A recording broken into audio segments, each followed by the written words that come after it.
श्री सद्गुरु महाराज की जय। पूज्यपाद महर्षि संत सेवी परमहंस जी महाराज का प्रवचन। आखिर सुख मिलेगा कहाँ, इस प्रवचन का प्रथम भाग।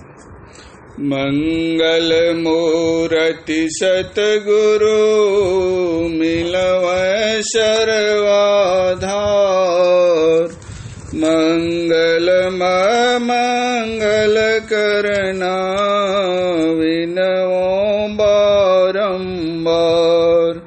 धन धन सद्गुरु सुखद महिमा कहीं न जाय।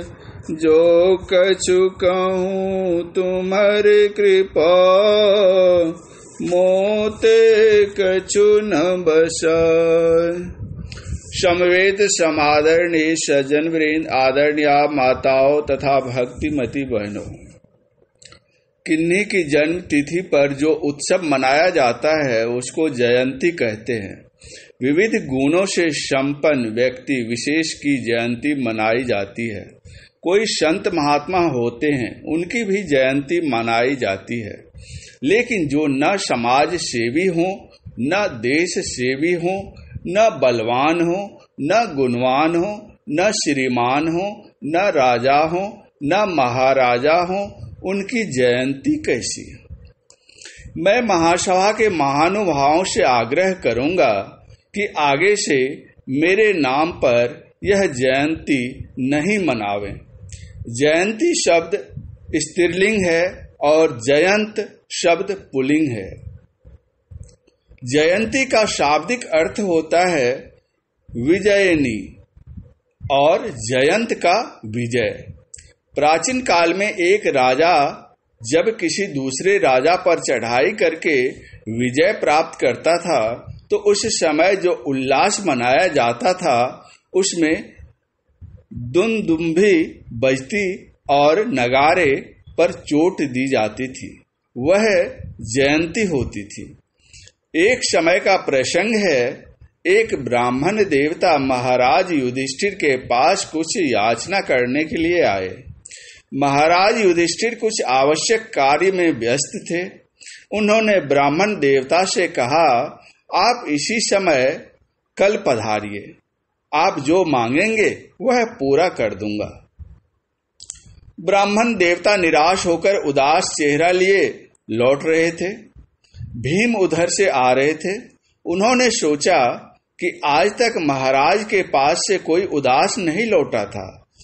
ये ब्राह्मण देवता उदास हैं, क्या बात है? उन्होंने उनसे पूछा, आपका चेहरा इतना उदास क्यों है? ब्राह्मण बोले, मैं महाराज युधिष्ठिर के पास कुछ याचना करने के लिए गया था, लेकिन महाराज युधिष्ठिर ने कल आने को कहा है, इसीलिए निराश हैं। भीम ने उनसे कहा, अच्छा, आप कुछ देर ठहरिए। राजाओं के यहाँ नौबत खाने होते हैं जिन पर नगारे रखे रहते हैं। भीम ने नौबत खाने पर जाकर नगारे पर चोट देना आरंभ किया। दूर दूर तक आवाज फैल गई। युधिष्ठिर महाराज ने आश्चर्य से पूछा, कोई विजय हो, कोई उल्लास हो तब नगारा बजाया जाता है, आज नगाड़ा क्यों बजाया जा रहा है? लोगों ने कहा, भीमसेन नगारा बजा रहे हैं। महाराज युधिष्ठिर ने कहा, उन्हें बुलाओ। भीम को बुलाया गया। युधिष्ठिर जी महाराज ने उनसे पूछा, नगारे पर क्यों चोट दे रहे हो? आज कौन सी विजय की बात है? भीमसेन ने कहा, आज मुझे इतनी प्रसन्नता हुई है जितनी प्रसन्नता कभी नहीं हुई थी भैया। सभी काल के गाल में चले जा रहे हैं और आपने काल पर विजय प्राप्त कर ली है। इससे बढ़कर और प्रसन्नता की बात क्या होगी? युधिष्ठिर महाराज ने पूछा, मैंने काल पर विजय कैसे प्राप्त कर ली है? भीमसेन बोले, आपने ब्राह्मण देवता को कल आकर दान लेने के लिए कहा है। व्यक्ति को अपने एक श्वास पर अधिकार नहीं है और आपने तो कम से कम 24 घंटे के लिए काल पर विजय प्राप्त कर ली है। आपने तो कम से कम 24 घंटे के लिए काल पर विजय प्राप्त कर ही ली है। महाराज युधिष्ठिर ने शर्मिंदा होते हुए कहा, अच्छा बुलाओ ब्राह्मण देवता को। उन्होंने बुलाकर उसी समय उनकी इच्छा पूरी कर दी।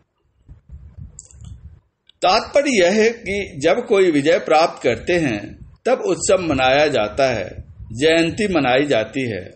पर संत लोग किसी पर विजय तो प्राप्त नहीं करते हैं, फिर उनकी जयंती क्यों मनाई जाती है? हमारी 5 कर्मेंद्रियां और 5 ज्ञानेंद्रियां हैं। इन 10 इंद्रियों का राजा मन है।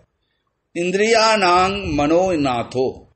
इस चंचल मन को संत लोग जीते हुए होते हैं, इसीलिए संतों की जयंती मनाई जाती है।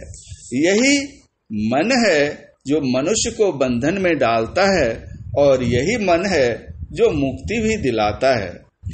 मन एव मनुष्याणां कारणं मंद मोक्ष्यो। इसलिए मन जीता तो सब जीत लिया। अभी हमारे गुरुदेव महर्षि में ही परमहंस जी महाराज व्यक्त रूप में हम लोगों के बीच नहीं हैं, लेकिन अव्यक्त रूप में वे विद्यमान हैं। वे महान थे, उनका ज्ञान भी महान था। उनके द्वारा प्रचारित संतमत का ज्ञान सबके लिए समान है। संतमत बतलाता है कि संसार में कैसा हाहाकार मचा हुआ है। अत्याचार, बलात्कार, लूटपाट और छीन छोर के साथ चोरी छिपे न जाने कितने दुष्कर्म किए जाते हैं। लोग बम, पिस्तौल लेकर एक दूसरे की जान लेने को तैयार रहते हैं। जान लेना तो बाघ, सिंह आदि हिंसक जानवरों का स्वभाव है। जान लेना तो बाघ, सिंह आदि हिंसक जानवरों का स्वभाव है, लेकिन आज मानव हिंसक पशु की तरह व्यवहार करने लगा है। संत मत बतलाता है कि मानव शरीर मिला है तो मानव का आचरण भी सीखो। मार काट, लूट पाट तो दानव के काम है, इसमें मानवता कहाँ? आज भौतिक विज्ञान का विकास बहुत हुआ है और हो ही रहा है। भौतिक विज्ञान के विकास में हम पक्षी की तरह आकाश में उड़ना सीख गए हैं, मछली की तरह पानी में चलना सीख गए हैं, लेकिन मानव की तरह चलने के लिए नहीं सीख पाए हैं। पहले जमीन पर मानव बनकर चलने के लिए सीखे, तभी सच्चा विकास होगा। भारत के अंतिम मुगल बादशाह जफर हुए। उन्होंने कहा,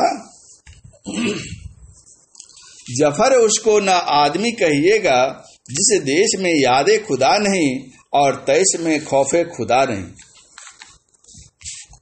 एक बार देव, दानव और मानव तीनों ब्रह्मा जी के पास पहुंचे। ब्रह्मा जी ने उनके आने का कारण पूछा।